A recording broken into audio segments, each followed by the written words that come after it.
Part 1: How to Stay Out of Jail or in Prison and Traffic Stop. Part 1. Good evening, everybody. This is Jermaine Fuentes. I'm going to explain to you about contract law, how to stay out of jail.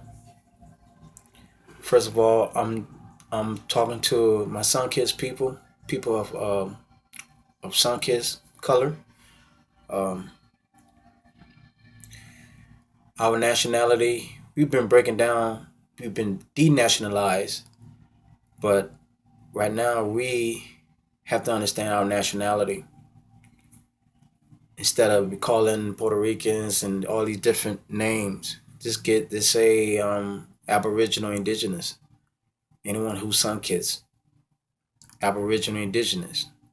Under the United States Code of Law, it's called your class. Our class is AA 222-141, Class A, AA 222-141 under United States Code in Civics. Uh, our nationality is our birthright.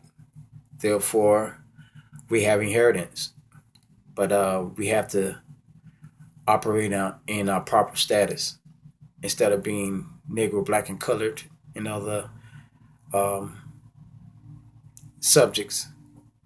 Just Aboriginal, Indigenous is is where you will find your liberty. I'm going to be having more videos and sections dealing with contract law period, um, to um, to help you in these times.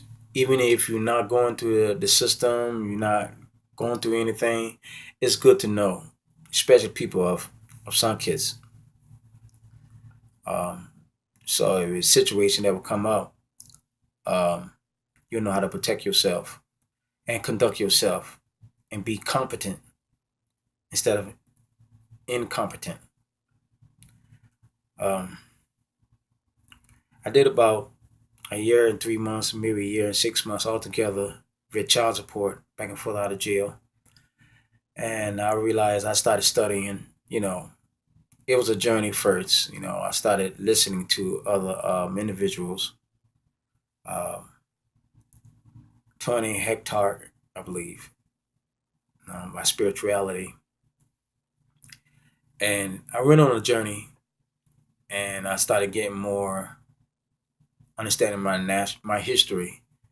That's the first thing first. You must understand your history. If you don't understand your history, where would you go? If you don't know to understand the past, how would you go forward? Instead of making the same mistakes, you know, we put to learn from our history so we don't make the same mistakes again. You know, it's being wise as a serpent. Um, for example, let's give a prime example. A situation where if the police officer put on blue lights and put the blue lights on, pull you over, he asks you for your driver license. An individual like myself, it's always been different situations, you know. But I will correct them right then and there, dealing with the lights. When you put on blue lights, that meaning that um, there's an injured property or damaged party. Those two's got to be evident, and when it's not evident in the facts, affidavit of fact, then that's breach of contract, conflict of interest, and they are trying to hijack your estate. Knowingly, they don't have the jurisdiction over a state because the estate is not corporate; it's uncorporate or incorporate. A state stands alone because that derives from the certificate of live birth. So,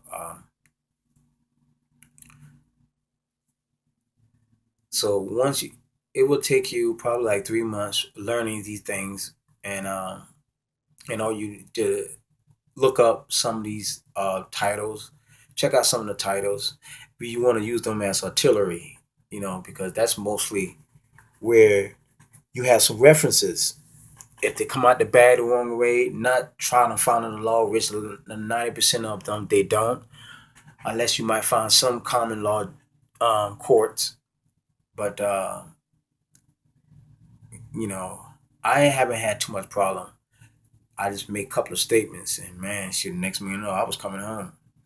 You know, you know, that's a self experience. Being in jail, get transferred from